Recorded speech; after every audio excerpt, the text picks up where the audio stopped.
todos novamente, né? Muito obrigada pela presença de vocês e hoje, em especial, é um dia diferente, muito querido, porque eu estou aqui com duas pessoas que moram no meu coração e que eu vou contar, são dois entrevistados hoje, né? Mas eu quero começar contando para vocês algo que me tocou muito essa semana e que são de duas mulheres. Uma dispensa apresentação, é a Oprah, né? E a outra eu vou contar um pouquinho para vocês, que é a Jill Taylor, alguns conhecem, outros não. A Jill é uma neuroanatomista, ela sofreu um derrame do lado esquerdo do cérebro e como neuroanatomista, e ela inicia a sua carreira porque ela tem um irmão com esquizofrenia e ela quer entender por que algumas pessoas têm sonhos e realizam e outras têm sonhos e não conseguem passar isso para a realidade. Quando ela sofre esse derrame, ela começa a estar relatando tudo o que está acontecendo com ela pelo conhecimento que ela tem. E ela passa a ser uma das, vista pelo Times, como uma das 100 pessoas mais influentes no ano de 2008. Ela sofreu esse derrame em 1998, ela leva 8 anos para se recuperar. Mas ela contando a sua história num programa da Oprah, numa conversa, ela fala a seguinte frase, e que é nessa frase que eu gostaria que hoje fosse dedicado esse programa e a essa colocação que ela faz, na qual eu julgo extremamente importante. Ela diz para a Oprah, numa colocação informal, ela diz em inglês, please, take responsibility for your energy. Where into this space. Quer dizer, tenha, por favor, tenha responsabilidade pela sua própria energia nesse espaço, né? E ela fala isso quando ela está no leito, né? Ela está absolutamente imobilizada.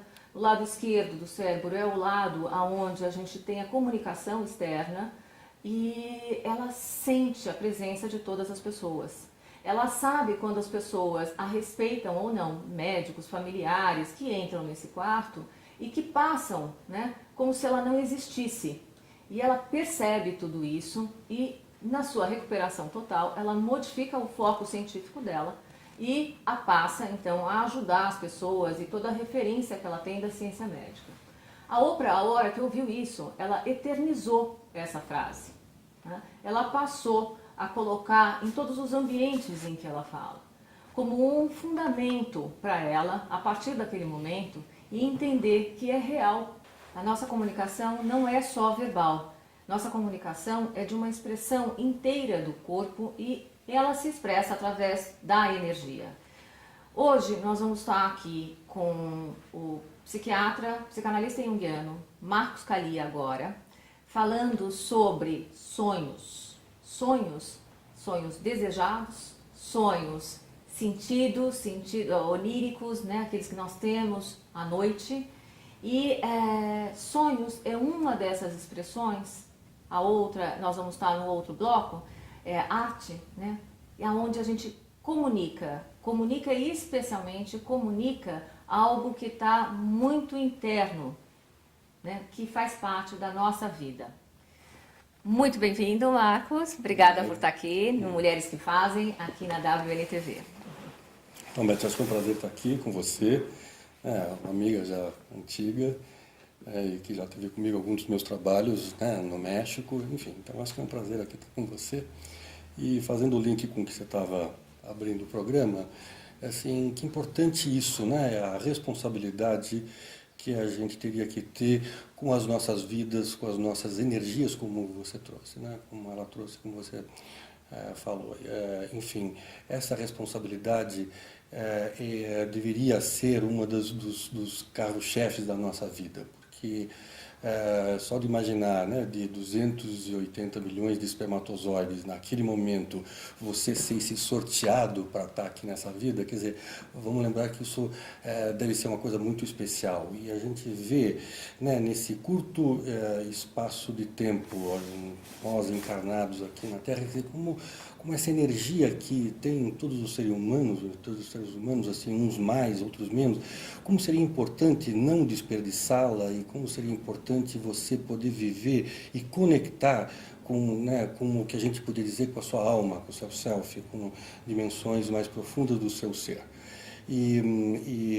Então acho que essa responsabilidade devia ser né, algo muito importante para ser levado em conta, né, porque muitas vezes a gente leva o dia a dia de uma maneira cotidiana, sem muita importância, reclamando dos problemas, e a gente perde uma dimensão enorme, rica do nosso ser, e que, segundo os ensinamentos do analista junguiano Carl Jung, esse processo de você renovar sua energia, de você conversar com uma parte sua interior, isso poderia levar você a um ser único na vida, e esse processo ele chamou de individuação.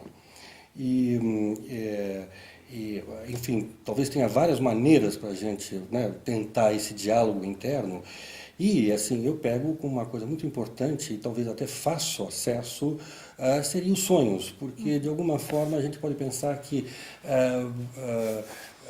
quando a gente está revendo a nossa vida, muitas vezes você pode ser tendencioso, muitas vezes você pode se enganar com as suas imagens narcísicas, e você quer ficar muito bem na foto, mas muitas vezes o sonho, quando aparece, ele aparece uma dimensão que parece estranha, mas o sonho foi uma imagem que você criou, que você viveu, que você produziu e que você editou. Acho que é importante, né? No sonho você é tudo. Deixa eu fazer uma parte, Marcos. É exatamente aí, né? Que assim, no sonho você capta as energias das mais diversas possíveis, né? E você edita, né? Como Sim, você colocou. É seu. Ela vem das energias de todo o ambiente. Simbólica, auditiva, né?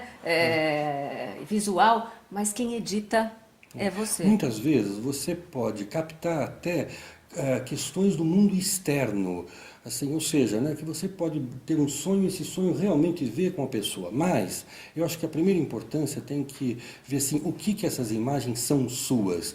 Muitas vezes você pode sonhar uma pessoa de tal forma, mas isso é uma visão que o seu mundo interior viu, olhou.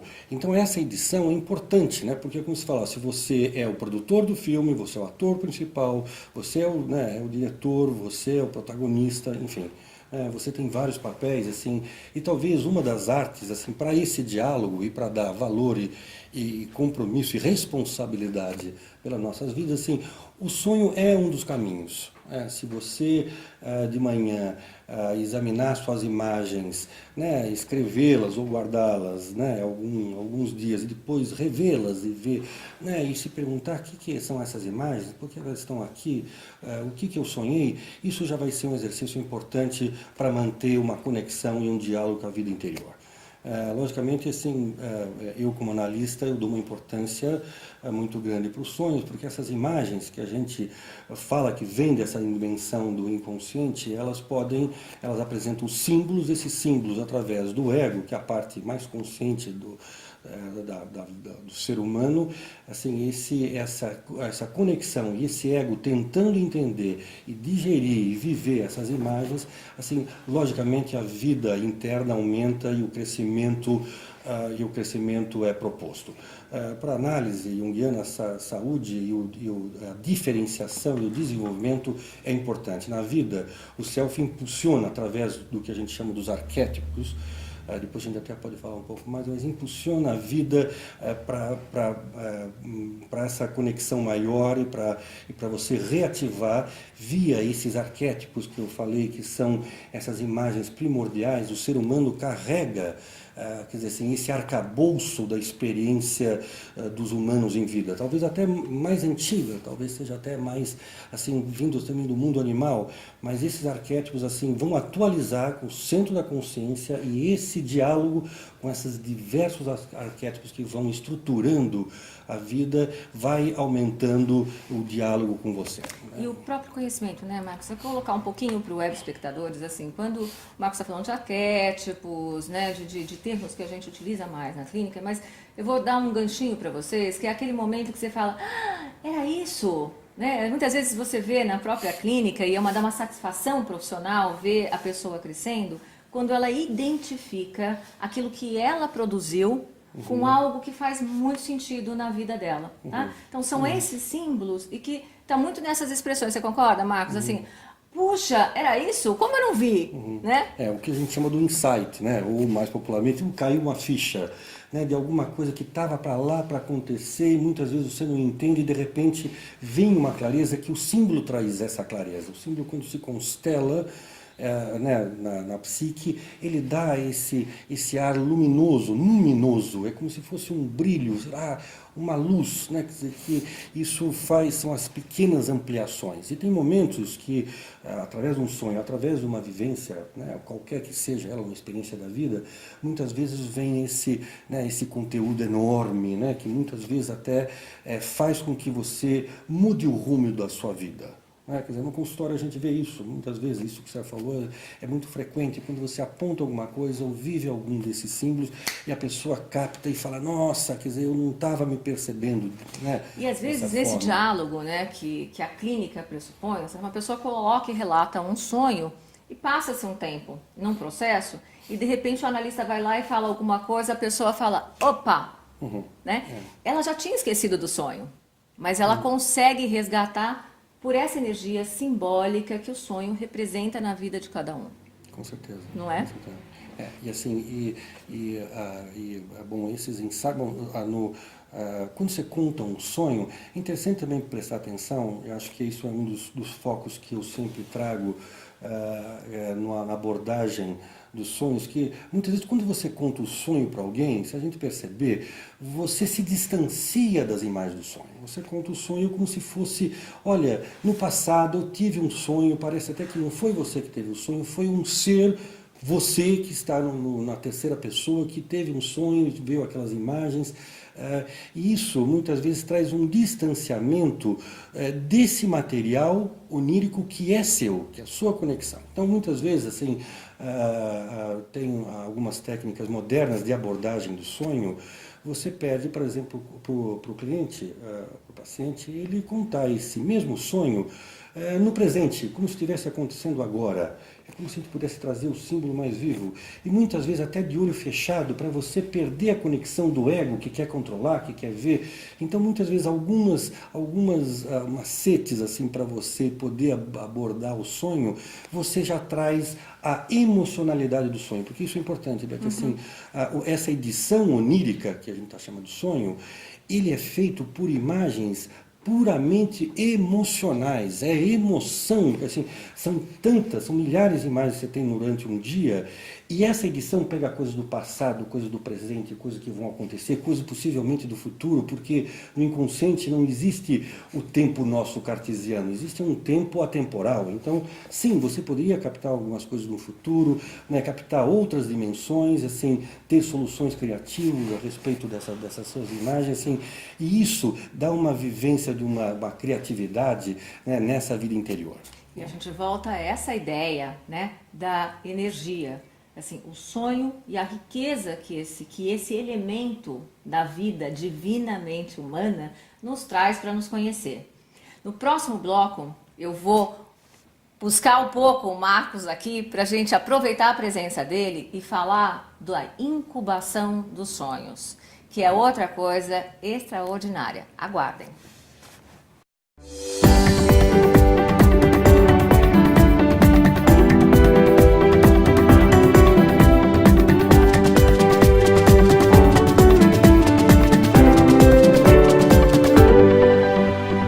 Como eu falei para vocês, eu vou aproveitar a presença aqui do Marcos.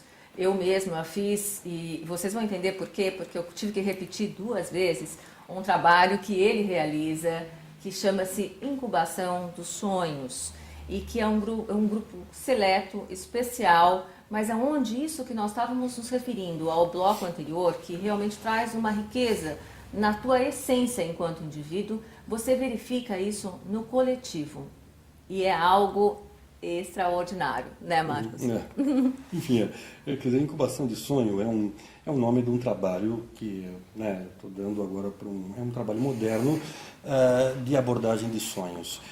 Só que esse trabalho, ele pode até acontecer ao nível do consultório, mas assim, mas muitas vezes eu procuro um lugar que tenha algo de especial, como ou uma beleza natural muito grande, ou uma cultura, uma festa popular, algo que trabalho ritual, né? Isso assim, sim, e com isso, quer dizer, eu trabalho com um grupo muito reservado de pessoas, assim, 12 pessoas no máximo. E assim, eu levo essas pessoas assim para trabalhar sonhos durante um período, que seja de 7 dias, menos, enfim. Mas normalmente é um trabalho muito intenso que basicamente é uma troca de imagens, assim. Ou seja, a gente está num lugar especial, como aconteceu na Serra da Capivara, aqui no interior do Piauí, como aconteceu ano passado no Parque Nacional do Xingu com a tribo Cuicuro. Quer dizer, foi um trabalho que trouxe até umas imagens, depois você pode até Nós ver vamos umas ver as imagens. Depois sobre esse trabalho. Muitas vezes eu fiz, inclusive tive a sua participação por 2 vezes, no trabalho no México, em Oaxaca, que é o lugar da tradição mexicana, num trabalho que é Dia de Muertos. Ou seja, o nosso tema é uma festa muito especial mexicana, em que é uma homenagem aos mortos. Na verdade, assim, é uma festa de vida, sendo os grandes convidados os mortos, assim, e nessa mistura de imagens, de festividade, de coisa até muito diferente para a nossa cultura, como a gente aborda a morte, é nessa ambientação que a gente vai chamar sonhos e a gente evoca sonhos, né? O que eu acho importante nesse trabalho especificamente, como vocês ouviram, o Max faz isso em outros lugares, mas em Oaxaca, né, falando do Dia dos Muertos, é mais ou menos o que eu introduzi aqui para vocês e da importância, porque eles têm essa cultura de trazer a energia. Sim. Né? Eles trabalham muito isso. Não, tem várias formas de chamar energia, né? Numa meditação, uma vivência que você tem em cima da montanha, enfim. Quer dizer, mas lá especificamente é uma história muito bonita, porque eles acreditam que no Dia dos Mortos, esses mortos saem das tumbas e vêm comemorar os prazeres da vida com os vivos. Física. Então, assim, todos vão para os cemitérios, fazem altares nas suas casas, onde colocam tudo que o morto gostava em vida, ou a uma tequila, reverência àquele familiar, àquele amigo, né? assim, é um culto aos ancestrais. E no dia do 31 de outubro para o 1º, quer dizer, em finados mesmo, todos, em vários vilarejos do México, todos vão ao panteão, ao cemitério, e lá levando comidas, músicas, assim, e luzes, e velas, e coloridos, né? Decorando as tumbas. Eles evocam esses mortos, saem, né, no mito deles, assim, que eles têm essa permissão para acontecer isso, e isso fica como se fosse uma troca em vida, né? E a gente pega essa ambientação para ver o que esse tema da morte, o que esse tema da cultura provoca na psique desse grupo, e a gente vê isso. Então a gente, assim, esse trabalho já há alguns anos que eu acabo fazendo, já fiz com alguns colegas, o Marcos Fleury me ajudou muito tempo também esse trabalho aí. Esse trabalho, a gente convocando essas pessoas para sonhar, a gente passa a ter essas trocas, trabalhando com as nossas técnicas de sonho e vendo assim toda essa riqueza, porque nesses trabalhos o sonho de um compartilhado passa a ser o sonho de outro, porque os temas são iguais, os temas são arquetípicos. Isso eu gostaria que vocês conhecessem, né? É maravilhoso. Vocês acreditam que pode, sim, o teu sonho entrar no sonho do outro? Eu vivi isso, né? Nesses trabalhos. Muitas vezes assim, a imagem que alguém se tocou pode ser a imagem de quem não sonhou também. A gente vai entrando. Esses sonhos, esses trabalhos de incubação foi uma inspiração dos antigos mitos gregos sobre Asclépios, que é uma divindade de cura. E entre a Grécia, a Itália, a Turquia, aquela região do Mediterrâneo, teve mais ou menos uns 400 centros cerimoniais, quer dizer, em homenagem a Asclépios, que eram centros de cura, eram lugares distantes. E nesse lugar, por que é a nossa inspiração?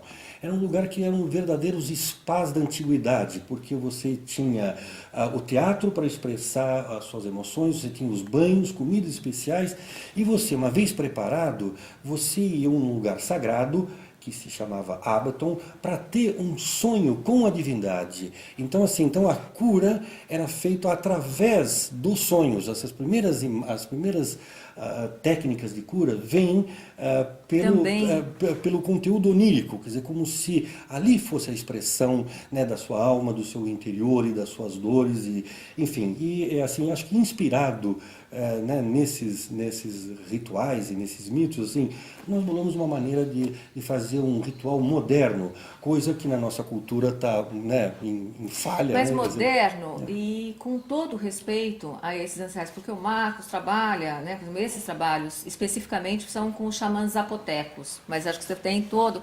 trazendo essa cultura que, como o Marcos estava dizendo, é atemporal. E eu acho que essa reverência, esse respeito que você tem também, né, em relação à cultura, ele cria mesmo um ninho muito propício, Sim, né? E até, assim, né, muitas vezes eu falo isso para algumas pessoas, as pessoas falam, nossa, então é trabalho esotérico. Não, não é um trabalho esotérico, mas eu trabalho com a ajuda de curandeiros reconhecidos na cidade de Oaxaca, que trabalham com as suas técnicas de vidência, de purificação. Isso lá no Xingu, assim, você trabalhou com outros? eu trabalhei lá com, assim, porque eu sou um assessor também, quer dizer, assim, esse trabalho não vem, vamos fazer um trabalho com curandeiros, com xamãs, não.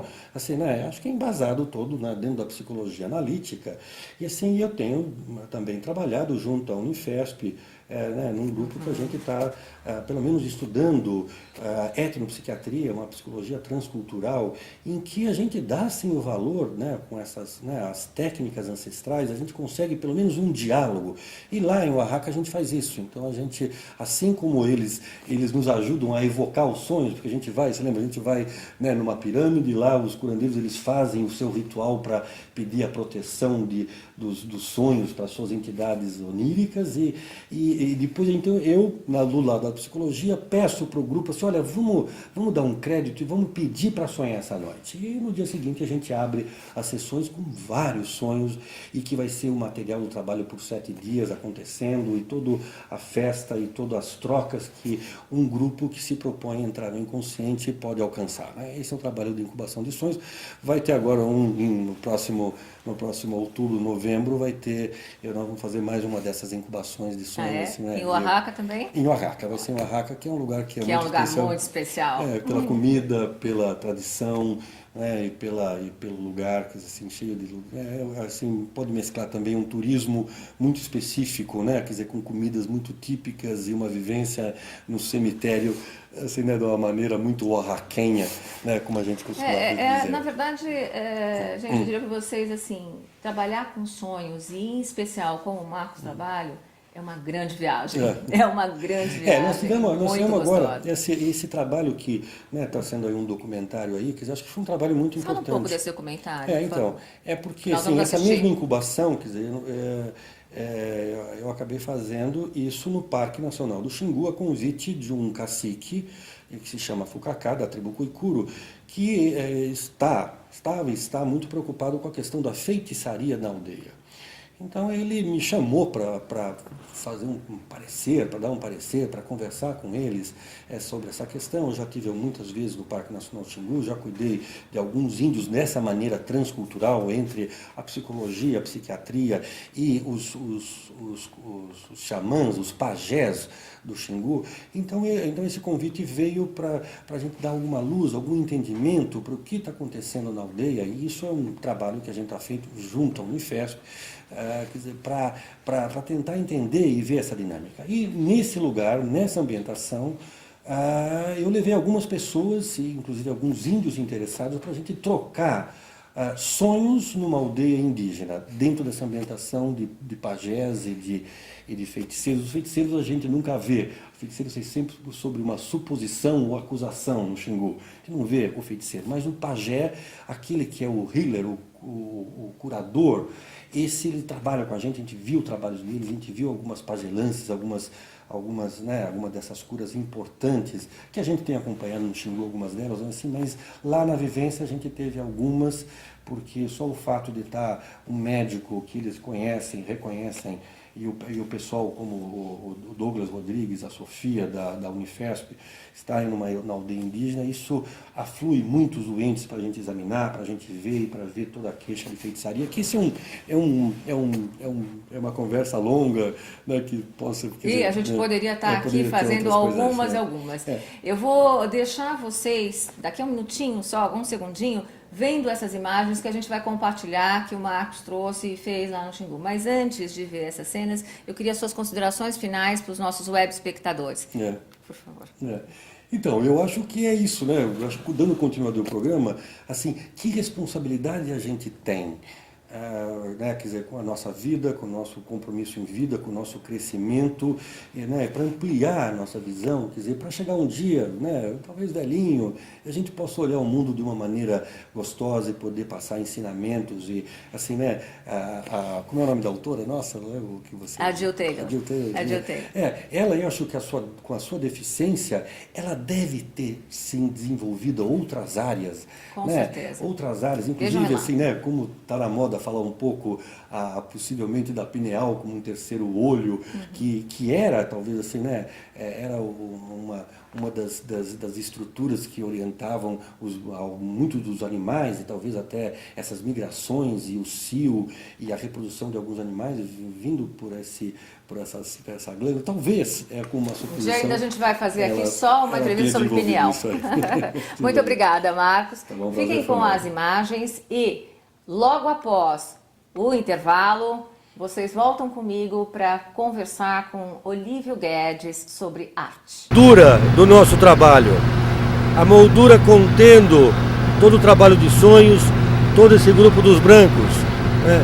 E é toda a cultura, são os acontecimentos, as danças e todos os fenômenos que acontecem numa pequena estadia, né, de brancos, né, dentro de aldeia indígena.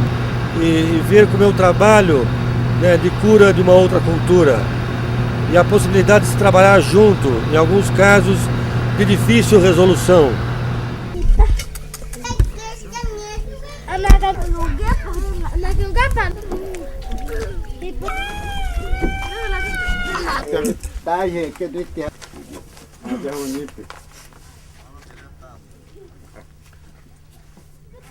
Que está escutando já.